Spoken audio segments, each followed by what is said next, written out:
और कोई रास्ता है नहीं आपके पास।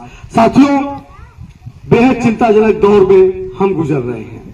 हम लोग जब कभी छात्र हुआ करते थे विश्वविद्यालयों में, थोड़ा बहुत आत्मसम्मान के साथ हम लोग पढ़ लिया करते थे। पढ़ाई भी कुछ सस्ती हुआ करती थी।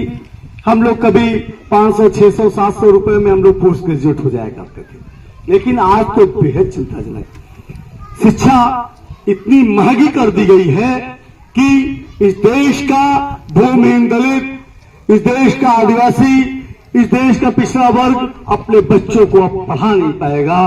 अगर वो फिर भी किसी तरह से अपने बच्चों को पढ़ाने की साहस जुटाता है तो उसके बच्चों के साथ यूनिवर्सिटीज के अंदर हिंसा होती है। रोहित वेमुला जैसे कांड हमारे सामने हैं।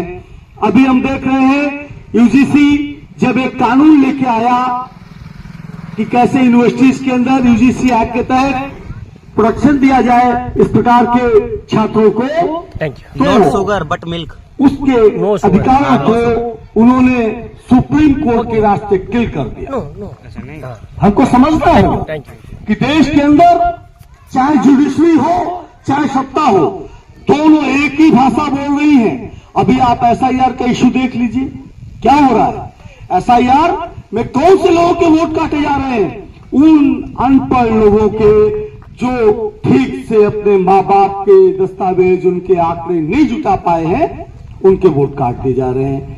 मजदूर वर्ग के वोट काट दिए जा रहे हैं। विस्थापित मजदूरों के वोट काटे जा रहे हैं।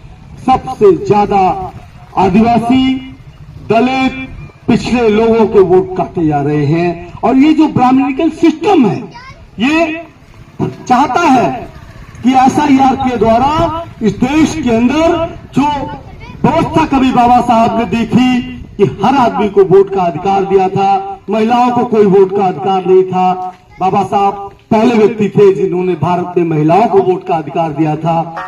उन वोट के अधिकारों से इनको वंचित कर दिया जाए। वोट के अधिकार से वंचित करने की प्रक्रिया इतनी तेज गति से चली कि करोड़ों की तादाद में इन्होंने वोट काट डाले।